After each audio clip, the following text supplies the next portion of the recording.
we're talking about water. It's a very precious commodity. We're all been taught to drink it right now to stay hydrated.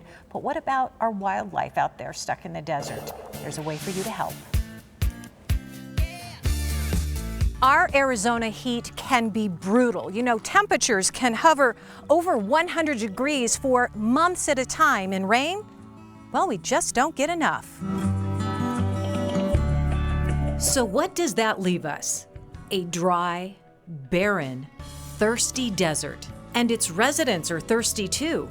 All across our state, especially during the summer months, wildlife struggle to find water.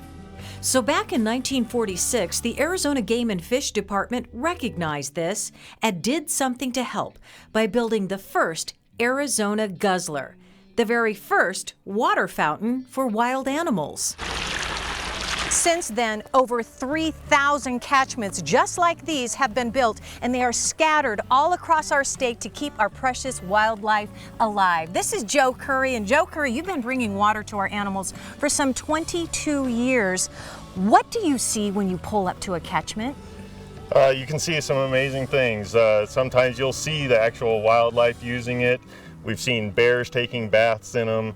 We've seen, deer families drinking, quail, just any kind of wildlife you can think of. You say sometimes they're even waiting for you to get there. They hear the truck pulling up. Exactly, yes. We've even had it on bad years where the catchment's very low, and when you're dumping the water, it's almost like they know what's happening, and they'll come and they'll stand at a distance because they're still wild animals, but they're waiting for you to leave so they can come and get a drink of water. Why is it so important to our wildlife to have catchments like these?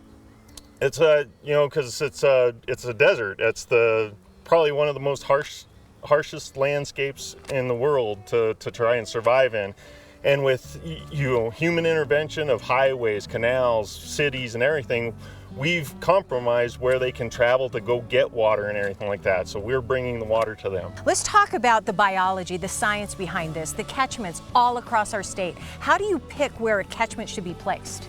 So a lot of times during like survey times and just places where we see wildlife a lot. And then what we've also noticed is how far an animal will travel for water. So our average animal will travel about 1.5 miles or 2 miles. So we've tried to spread them out about 4 miles apart, and there's some areas that we don't deal with because there is a stream or a lake. So we just got to make sure that we stay far enough away from other sources. What would happen if we didn't have these catchments?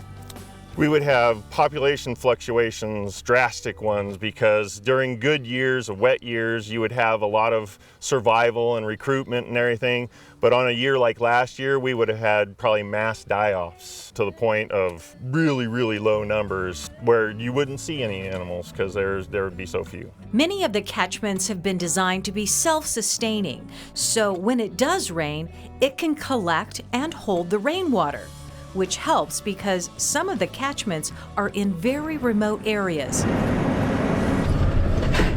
Just getting there can be a challenge, physically and financially.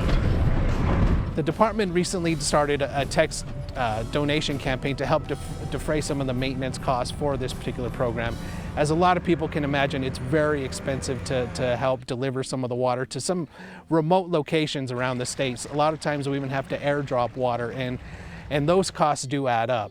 The Arizona Game and Fish Department doesn't get any general fund tax dollars, so any donations that we can get from the public really go a long way. Arizona Game and Fish Department, actually, a lot of people don't realize we act as stewards for more than 800 species here in Arizona, much of which aren't huntable or fishable wildlife. We also work with endangered species to help bring them back to their populations back up here in the state. If we weren't able to bring the water to wildlife, we may see die-offs of local populations of wildlife because the water is critical for their survival just as much as it is ours. So think about it. When you're thirsty, you can just grab one of these.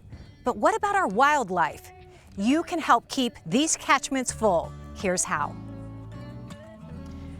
And guess what? It is really, really easy to do. You can donate today by texting SEND WATER to 41444. You can also visit the website and donate there. It's sendwater.org.